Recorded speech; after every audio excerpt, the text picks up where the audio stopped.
होठों की लाली, रंग गया रूप गया गई होठों की लाली, अब तो मेरा पीछा छोड़ हो गई बच्चों वाली। एक इस पर याद आ गया और दूसरे आई राकेश जी ने इब्राहिम की तरफ देख के कुछ इशारा किया था, मैं उस राज को नहीं खोलूंगी। राकेश ने कहा इब्राहिम ने, और बीच में मेरी समझ में आ गया। ज़बान इतनी अच्छी, हर ज़बान मोहब्बत की ज़बान अगर हो तो चाहे पंजाबी, लेकिन उसमें एक बात है कि एक जगह आग लग गई तो उन्होंने कहने लगे सुन सुन तेरे घर में आग लगी है, तो कहने लगे मैनू क्या, कहने लगे तेरे घर में आग लगी, कहने लगे मैनू क्या, कहने लगे तुम्हारे घर में लगी है, तो कहने लगे तैनू। अब मालिका जी आप अपनी पेश करेंगे या अभी कुछ अभी भी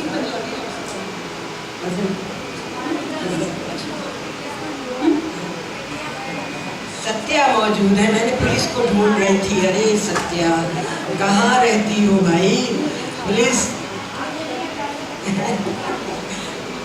जी।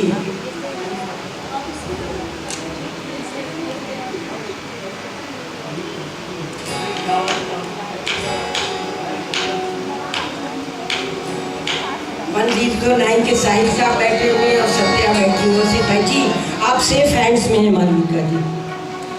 ये जैसा कि साबरा मैम का आदेश है अपना लिखा कुछ, तो मैं आज बहुत ही एक दुखद खबर सुबह पता चली, जरीना बेगम जी का देहांत हो गया। आज बेगम अख्तर की शिष्या थी और हमारे सामने वही एक आखिरी शिष्या उस तरह से जो बहुत खास उन्होंने उनसे ही सीखा था और उनको बेगम अख्तर अवार्ड भी मिला।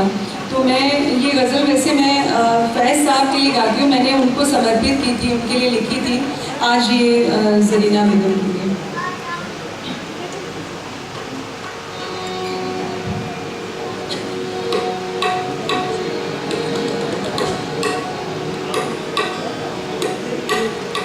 सर का स्वागत करती हूँ, बहुत सर अच्छा लगा पाए।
ये